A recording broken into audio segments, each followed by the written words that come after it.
চাই মাছের বাজারের খবর। মাছের ভান্ডার বঙ্গোপসাগরে জেলেদের জালে ধরা দিচ্ছে না কাঙ্ক্ষিত ইলিশ সহ অন্যান্য মাছ।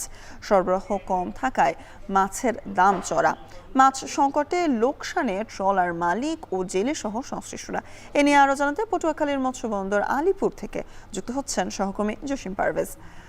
জসিম, জেলেদের জালে মাছ এই মুহূর্তে আসলে ধরা না পড়ার কারণটা কি, আর দাম নিয়ে কি বলছেন বা সংশ্লিষ্টরা?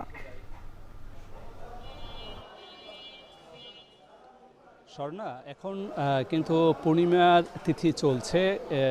এখন সমুদ্রে মাছের সরবরাহ বা মাছ ধরার কথা থাকলেও কিন্তু জেলেদের জালে কাঙ্ক্ষিত মাছ ধরা দিচ্ছে না। কেননা এখন কিন্তু সমুদ্রে নির্বিচারে মাছ শিকার চলছে।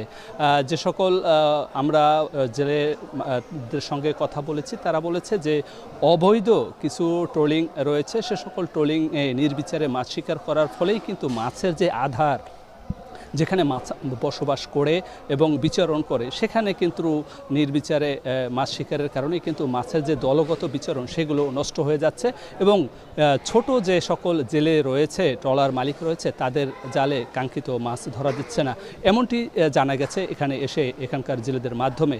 তো এখানকার যে অন্যান্য ব্যবসায়ী রয়েছে, তারা বলেছেন যে প্রতিটি ট্রলার তারা মাছ শিকারের জন্য সমুদ্রে গিয়ে 3 থেকে 7 লাখ টাকা খরচ করে, কিন্তু কাঙ্ক্ষিত মাছ না পেয়ে যত সামান্য মাছ পাচ্ছেন সেগুলো নিয়ে এসে এই মৎস্য অবতরণ কেন্দ্রে আলীপুর মহিপুরে বেচা বিক্রি করছেন। কিন্তু সেক্ষেত্রে মাছের দাম চড়া রয়েছে। আজ এখানে 1 কেজি ওজনের যে ইলিশ, সেগুলো বিক্রি হচ্ছে 25 থেকে 2600 টাকা প্রতি কেজি, এবং 800 থেকে 900 গ্রাম ওজনের যে ইলিশ, সেগুলো বিক্রি হচ্ছে 2000 থেকে 2100 টাকা প্রতি কেজি, এবং 500 থেকে 700 গ্রাম ওজনের ইলিশ বিক্রি হচ্ছে 1000 থেকে 2100 টাকা পর্যন্ত। এক কথা বলা যায় যে মাছের সরবরাহ কম থাকায় দামটা চড়া রয়েছে। এই ছিল আমার কাছে সবশেষ। স্বর্ণা, ইলিশের বাজার থেকে আমাদের সাথে যুক্ত ছিলেন সহকর্মী জসিম পারভেজ।